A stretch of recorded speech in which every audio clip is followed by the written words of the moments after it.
So now with question number 6, which is the last question of the parametric curve. इसके बाद फिर हमारे पास length of curve आ जाएंगी. ठीक है.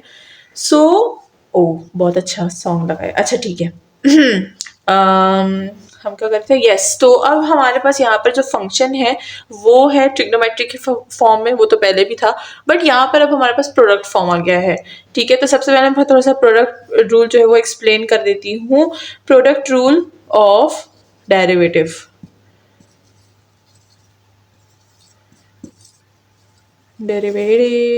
ठीक है.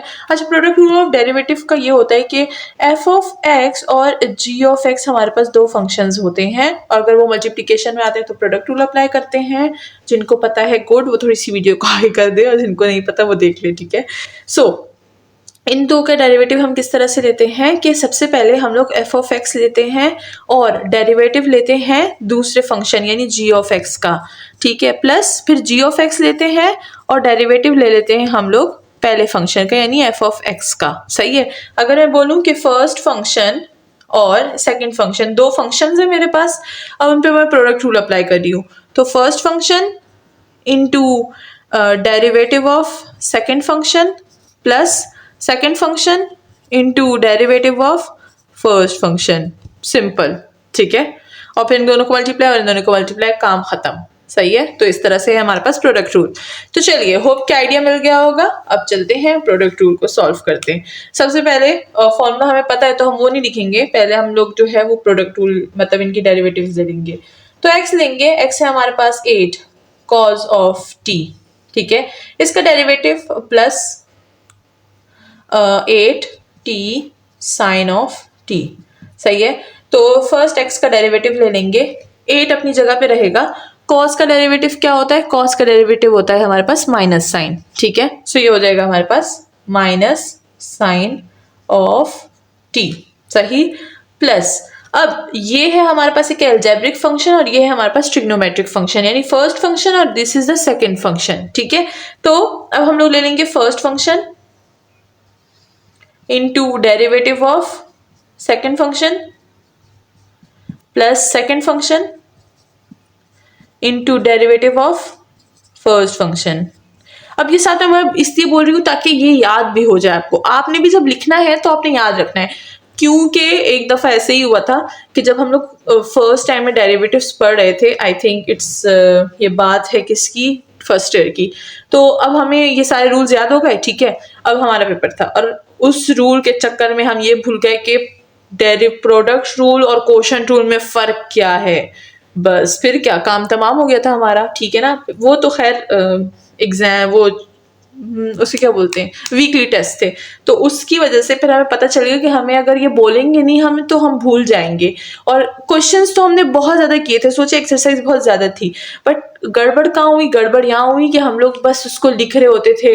और क्या होता है, आदत होती है मैथ के वक्त ज़्यादातर जो है हम लिखते हुए बस आदत हो जाती है, तो हम बोलते नहीं है उस फॉर्मूले को. मुझे तो ज़्यादातर फॉर्मूले का नाम भी नहीं याद होता था, मैं भूल जाती हूँ. अभी भी मैं बहुत ज़्यादा भूल जाती हूँ, लेकिन फॉर्मूला याद रहता है बट उसका नाम भूल जाती हूँ क्योंकि हम लेते नहीं है. तो जब वो नाम नहीं लेते तो काम तमाम हो जाता है. ठीक है.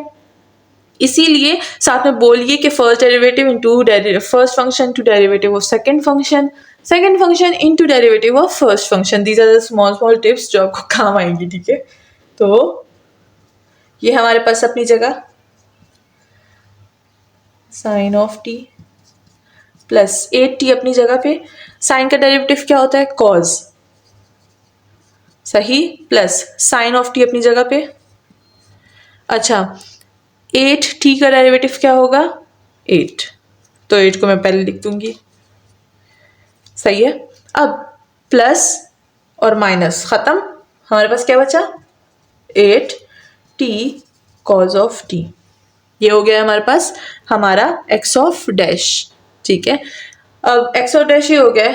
अगर हम लोग इस पे जो है वो स्क्वायर अप्लाई करेंगे तो क्या होगा?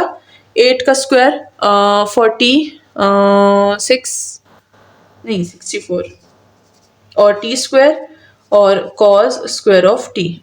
ठीक है. ये हो गया हमारे पास. अब ये डैश का स्क्वायर ले लिया हमने. इसको सेव कर लेंगे, फिर इसको मैं बाद में लिखूंगी तो आपने इसको अपने पास लिख देना है. मैं तो अभी यहाँ से हटा रही हूँ. सही है.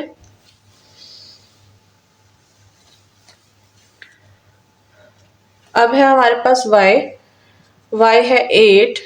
अब y बिल्कुल सेम है, बस दोनों में फर्क ये है कि एक में साइन था और कॉस था, अब एक में जो है फंक्शन आगे पीछे हो गए हैं, बस बाकी सेम है, और एक में प्लस माइनस है। Sine of t minus 8t cos of t, ये y डैश 8 अपनी जगह पे, साइन का डेरिवेटिव क्या होता है कॉस, ठीक है, माइनस। अब यहाँ पर ये है फर्स्ट फंक्शन, ये है सेकंड फंक्शन, फिर से हम लिखेंगे first function into derivative of second function plus second function into derivative of first function, बात खत्म।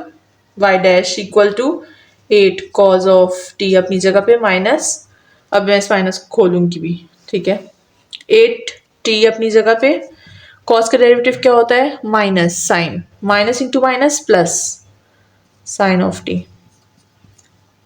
Plus into minus minus, cos t अपनी जगह पे, 8t का डेरिवेटिव 8, तो प्लस और माइनस खत्म, y डैश पे स्क्वायर ले लेंगे, 8 का स्क्वायर 64, t का square square sine square of t।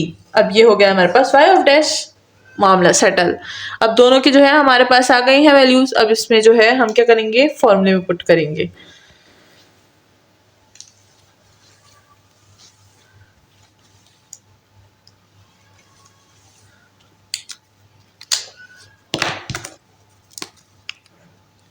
तो ये हो जाएगा हमारे पास, लिमिट क्या थी 0 से π/2, ठीक है, सो π/2 हमारे पास लिमिट थी, स्क्वायर रूट फर्स्ट फंक्शन का स्क्वायर क्या था 64t square sine square of t plus 64t square sine square of नहीं cos square of t with t of t। अब यहाँ से हम क्या क्या कॉमन ले सकते हैं, हम इससे देखें ये दोनों चीज़ हम कॉमन ले सकते हैं, तो ले लेंगे जब ले सकते हैं तो 64t स्क्वायर, ठीक है, और ये हो जाएगा sign square of t plus cos square of t। अब यहाँ पर फिर से वही जो है यूज करेंगे आइडेंटिटी जिसको बोलते हैं पाइथागोरियन आइडेंटिटी। पाइथागोरियन आइडेंटिटी क्या होती है, जिसमें हम बोलते हैं sine square cos square equal to 1, और इसका स्क्वायर रूट अगर 8t पे स्क्वायर ले लूं मैं तो क्या हो जाएगा this and this cancel d of t। अब वो 1 लिखने की जरूरत नहीं है, हम बड़े हो गए, 1 का मल्टीप्लाई अगर लिखेंगे साइड पे बस लिख दे कि sine square of t plus cos square of t equal to 1 and that's all, बात खत्म, किस्सा तमाम, ठीक है। अच्छा यहाँ पर हमने 8 का और t का स्क्वायर ले लिया, स्क्वायर स्क्वायर रूट कैंसिल, 8 को बाहर निकाल दे बिकॉज कांस्टेंट पे इंटीग्रेशन अप्लाई नहीं होती और t पे इंटीग्रेशन अब अप्लाई होगी। तो चलिए इसको सॉल्व करते हैं।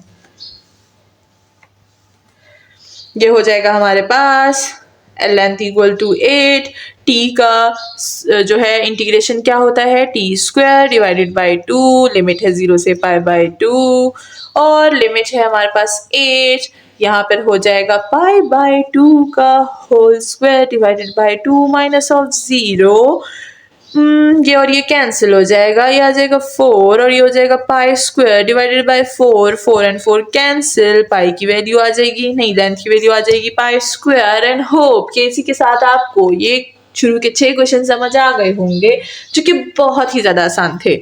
सो अब सुर को छोड़ते हैं और बढ़ते हैं आगे, और आगे हमारे पास क्या है, लेंथ ऑफ कर्व फाइंड करेंगे जिसमें हमें ग्राफ भी बनाना है, तो बहुत ज़्यादा काम है, तो उसके लिए हम जल्दी से इस वीडियो को एंड करते हैं। होप कि आप सबको ये सारी एक्सरसाइज समझ आ गई होगी। अपना ख्याल रखिएगा, अपनी स्पेशल प्रेयर्स मुझे याद रखिएगा, और साथ ही जैसे चैनल को सब्सक्राइब करना, बेल आइकन को प्रेस करना और लाइक बटन को क्लिक करना ना भूलिएगा, और एक अच्छा सा कमेंट भी कर दीजिएगा। इतनी मेहनत कर रही हूँ तो अच्छे कमेंट से और भी मेहनत ज़्यादा करूँगी, ठीक है। सो अपना अच्छा सा कमेंट नीचे छोड़िएगा, और अगर कोई क्वेश्चन हो तो वो भी छोड़ दीजिएगा, और बस और चीज़ें मत छोड़िएगा, ठीक है। बस चलिए मिलते हैं नेक्स्ट वीडियो में, अल्लाह हाफिज़।